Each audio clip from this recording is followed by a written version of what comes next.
Jadi cerita horor kali ini itu dialami oleh seseorang yang namanya Acit, yang tinggalnya di Kalimantan Timur.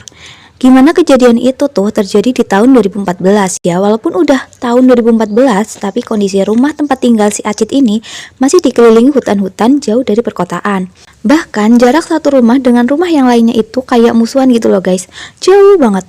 Tapi mungkin karena di sana memang penduduknya ya udah menjadi tempat tinggal mereka, makanya hutan bagi mereka itu image-nya bukan sesuatu yang menyeramkan. Jatuhnya di hutan itu jadi tempat bermain anak-anak dan ladang pencarian juga buat memenuhi kebutuhan sehari-hari.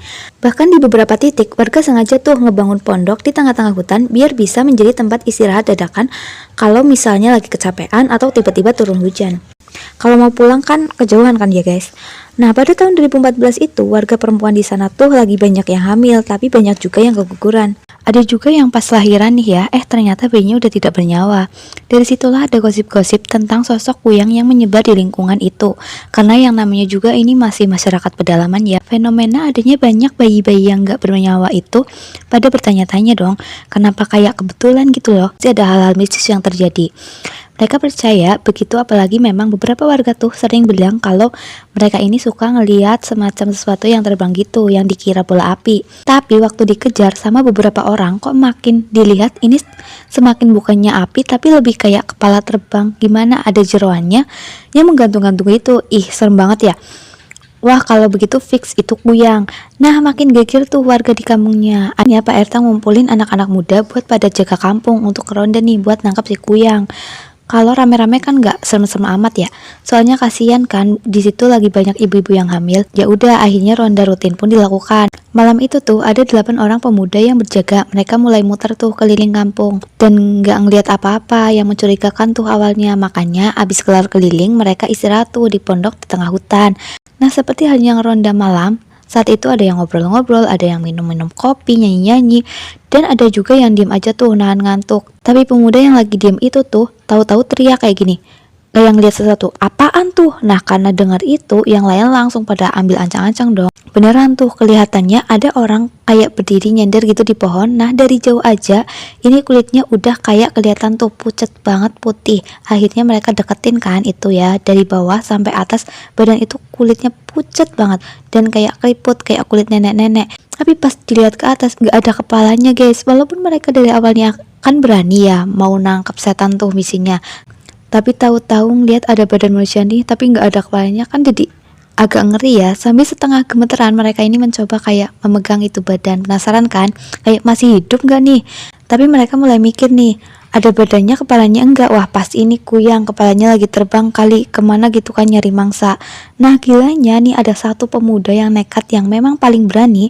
Sama dia ini benar-benar dideketin, dipegang itu badannya, dan tangannya itu masuk ke dalam leher, ke badan kepala kan bolong tuh ya. Yang masuk itu mencoba kayak di dalamnya ada apa sih kata dia. Jadi katanya itu teksturnya kayak mirip karet gitu loh guys. Dan pas diangkat lagi tuh tangannya nggak ada yang misalnya kayak darah atau lendir, itu nggak ada ya. Seriusan ya, masukin tangan ke badan manusia kan harusnya ada darah atau cairan apalah ya. Ini enggak guys, bersih. Nah, pas pemuda tadi itu ingat nih pesan Pak RT kalau ketemu sama kepala kuyang lemparin garam ya katanya, soalnya itu kelemahannya. Tapi ya masalahnya ini kan ketemunya badannya doang ya, kepalanya kagak ada. Jadi sama mereka badannya aja yang ditaburi garam tuh sebanyak-banyaknya. Tadinya para pemuda itu mau bawa badan itu digotong ke kampung buat dilaporin ke Pak RT.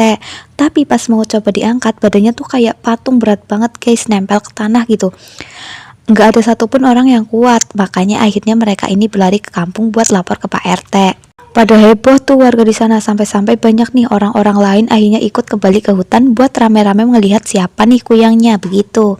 Tapi pas balik ke tempat semula, badan itu sudah nggak ada. Tapi sisa-sisa garam yang tadi mereka tabur itu masih ada tuh di tanah. Bodohnya memang, kenapa tadi nggak ada 1 atau 2 orang jaga dulu, semuanya pada kabur rame-rame itu ke kampung. Namun ya guys, nggak tahu ini korelasi ada apa enggak antara kejadian yang tadi. Besok-besoknya tahu-tahu tingkat keguguran dari bayi-bayi di kampung itu memang berkurang. Dan banyak akhirnya yang bisa melahirkan dengan selamat guys. Sampai akhirnya kira-kira 3 bulan kemudian ada seseorang penebang pohon yang menemukan mayat nenek-nenek itu jatuh di tengah jurang, tapi keadaannya memang sudah membusuk karena dia lihat kayaknya udah lama nih meninggalnya. Jadi dikiranya si nenek ini tergelincir, terpleset atau gimana ya, namanya juga nenek-nenek udah tua. Tapi pas 8 pemuda tadi tuh ngeliat nih jasadnya nenek-nenek, kok fisik dan pakaiannya mirip sama badan nenek-nenek yang waktu itu mereka lihat, yang gak ada kepalanya. Ya bedanya kali ini badannya utuh, ada kepalanya, tapi memang dibungkus kain kafan. Nah yang bikin mereka tambah shock, pas kain kafannya dibuka, ternyata itu adalah neneknya Acit guys, yang cerita kisah ini.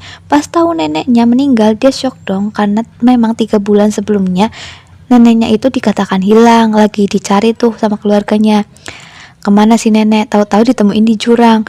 Dan si Acit ini juga baru tahu kalau neneknya itu adalah kuyangnya guys, berdasarkan dari cerita 8 pemuda tadi yang yakin banget ini badan dan pakaiannya nenek-nenek yang waktu mereka temui di hutan, tapi tidak ada kepalanya. Ya jangankan sebagai cucu, ayahnya Acit juga nggak tahu guys sama sekali. Cuma kalau sang ibu yang merupakan anak langsung dari si nenek itu memang mengatakan kalau nenek ini belajar ilmu hitam. Ibunya tuh tahu dan saudara-saudaranya juga tahu, cuma si nenek memang tertutup banget dengan anak-anaknya ini, gak pernah bilang apa-apa ataupun cerita-cerita sampai si anak ini taunya kayak pergokin si nenek yang suka ngelakuin ritual gitu, tapi nggak tahu kalau ternyata itu kuyang. Dimana nenek itu tuh punya 7 orang anak termasuk ibunya Acit. Sebenarnya ya guys, yang anak pertama itu udah pernah kayak ngelarang nenek kayak ngapain sih ngelakuin ritual-ritual, udahlah nggak usah.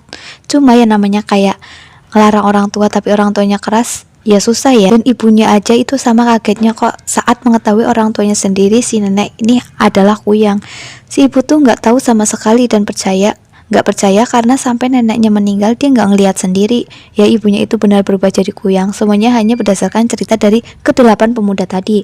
Cuma memang 8 pemuda tadi itu dibilang kayak apa ya, anak-anak yang bisa dipercaya lah omongannya. Nah masalahnya menurut warga sekitar, ilmu kuyang itu adalah sebuah warisan yang akan diturunkan terus menerus dari anak sampai ke cucu-cucunya. Makanya mungkin pada malam itu nenek kan hampir ketahuan sama warga tuh, sama 8 pemuda tadi. Makanya daripada diadili sama masyarakat, dia memilih untuk loncat ke jurang agar keluarganya ini bisa selamat. Nggak ada bukti kalau nenek ini benar-benar seorang kuyang, atau mungkin tubuhnya nenek ini memang melemah karena kan sempat ditaburi garam ya, waktu kepalanya kembali terus dia mau pulang ke rumah jadinya oleng jatuh gitu ke jurang. Ya tapi nggak ada yang tahu pasti sih ceritanya gimana sampai si nenek ini tuh bisa jatuh ke jurang. Pokoknya hal itu jadi ramai banget di kampung si Acit. Sampai-sampai keluarganya aja nih sempat dikucilkan karena para warga ini takut kalau 1 dari 7 anaknya nenek akan ada yang mewarisi ilmu hitamnya. Cuma sih sampai sekarang katanya keluarganya aman-aman aja kok, dan seiring berjalannya waktu situasi desanya juga aman terkendali dan tidak terbukti adanya tanda-tanda kuyang warisan. Akhirnya keluarganya Acit pun normal lagi dan bisa berbaur dengan warga sekitar.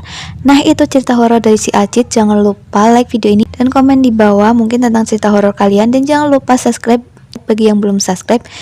Sampai jumpa di video selanjutnya, dadah.